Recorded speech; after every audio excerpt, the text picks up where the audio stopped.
Hello everyone at Manurewa High School. It's a great honor to be able to share with you today.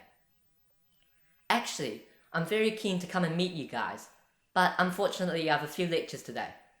But never mind, technology is very cool, so I can share with you at more than 25 kilometers away. As Mr. Patterson has just mentioned, I'm 14 years old and studying at the University of Auckland. I'm now majoring in maths and physics, and this semester I'm taking 4 courses, 2 maths, 1 physics and 1 statistics. It's a lot of fun, and I'm also admitted to the Science Scholar program, which is for very keen science students who are aiming high, and also I have a very good chance to connect with the very top scientists in New Zealand. Besides my academic work, I give speeches, write articles, produce videos for Tristan's Learning Hub, and produce and host a radio program called New Forces with Tristan Pang. I'm also the webmaster of a few websites, and I'm also a St. John cadet and a squad member of a swimming club. So my days are very full on. So today, I would like to share with you my journey. I started studying part-time at the University of Auckland when I was 12, and I was fully admitted to the university study full-time when I was 13. And I'll graduate with a Bachelor of Science degree by the age of 16, and aim to complete my PhD by the age of 21. So afterwards, I aim to remain in the academia to teach and continue my research. Some of you may be thinking, are you crazy? A 14-year-old child should be doing year 10 at school. The teachers will arrange everything, such as what to learn and what to do. Other than that, it's just play. Lots of playtime and hanging around with friends. And who will bother to do so many extra things? And who will care about the future? It will be arranged anyway. Yes, the schools will provide us with the appropriate knowledge and learning resources. And yes, we'll keep moving forward if we just do what we are told. Tomorrow will still come. So does next week, next month, next year. But is that all we want? For me, I want more. I want to be in control of my own destiny. So, how did I get to this stage? Well, it's a combination of a whole bunch of factors. A passion for learning, determination, clear goals, good time management, hard working, and accepting the challenges. With those things, I believe I can follow my dream and achieve my goals, and finally make a difference in the world. You may think, yes, you just said a whole bunch of factors. That means it's not easy. So if one of them fails, then everything will collapse. But did you notice that I said, I believe? That is the key word. That is the core statement that keeps me going. Because of I believe, all the factors will not fail. If I didn't believe in myself, if I don't believe I can do something out of the ordinary, I won't be able to do it. But I know that if I believe I can, then I can. I believe I can fly. I believe I can touch the sky.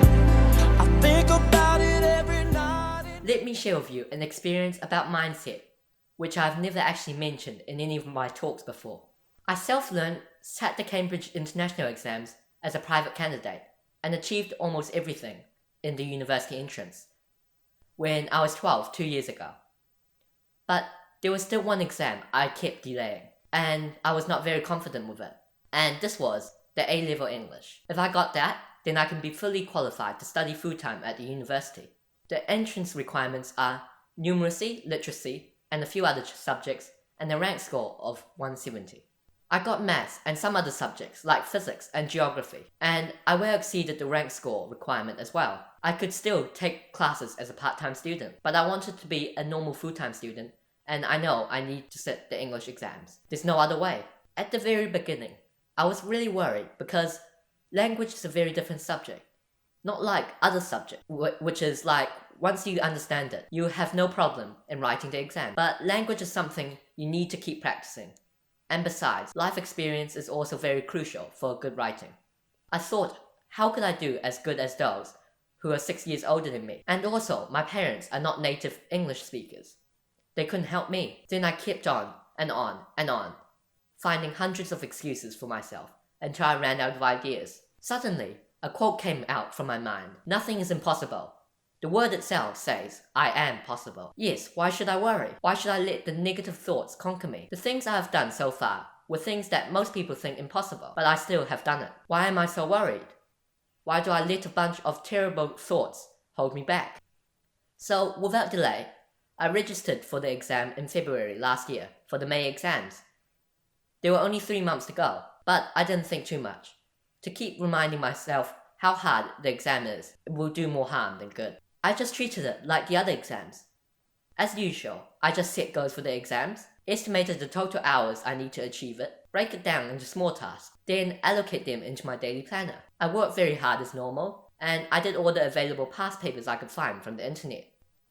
I did 10 years of past papers. I got someone who's very experienced with the exam to give comments to me on every single paper. My writing kept improving. The results came out in July, and I was delighted to know that I got the grade that I set for myself. So now, I would like to tell you a story. Are you ready for it? Yes? So here we go.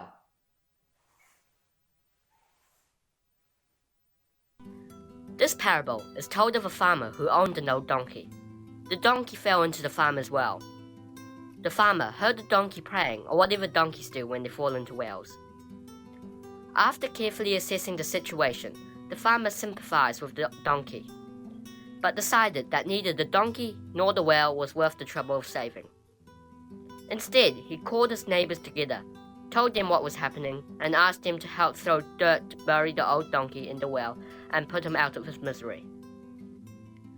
Initially, the donkey was hysterical, but as the farmer and his neighbors continued shoveling and with the dirt hitting his back, a thought struck him.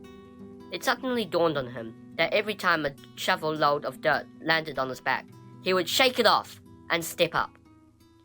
This he did, blow after blow, shake it off and step up, shake it off and step up, shake it off and step up.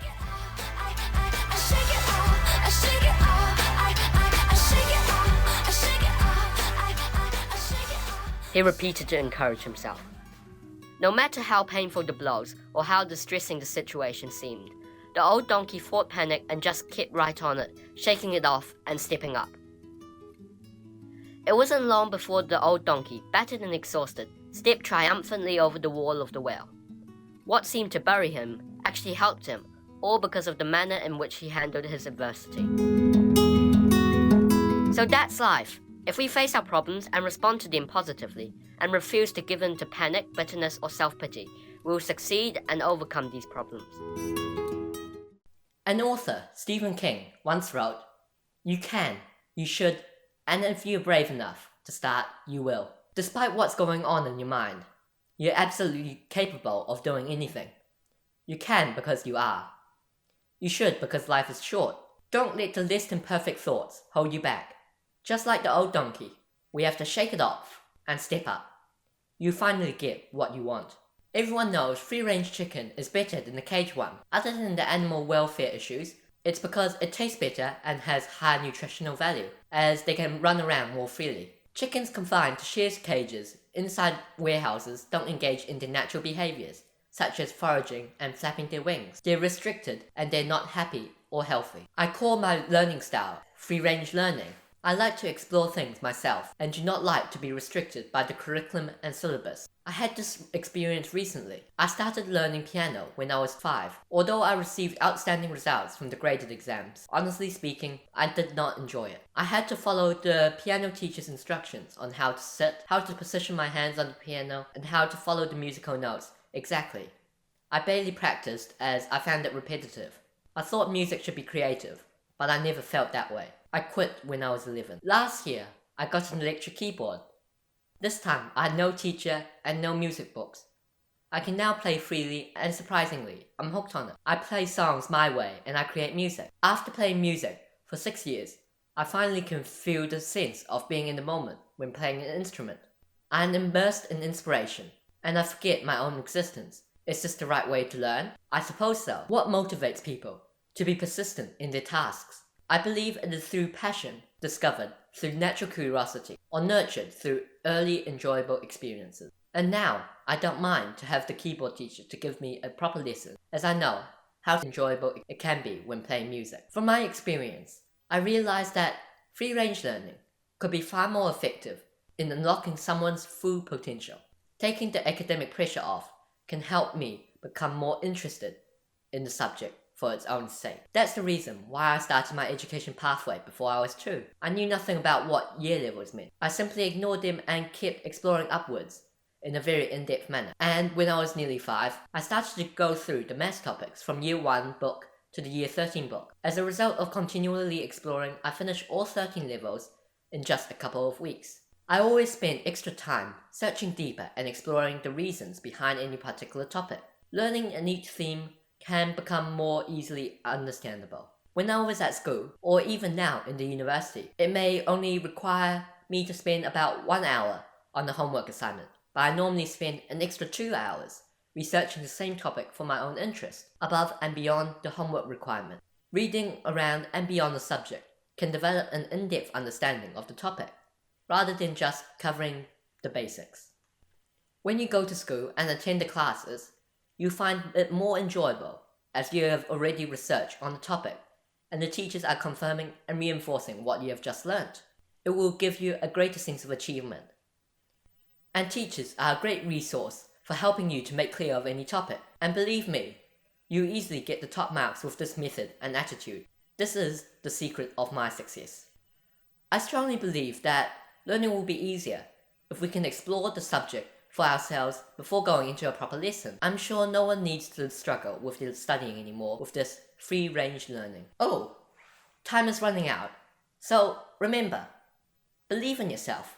Most things are flexible. Anything can be improved through learning and work. Things will be better if you have a growth mindset. It's the key to success and happiness. Hope you have a good day and get as much out as you can from the Big Day In conference.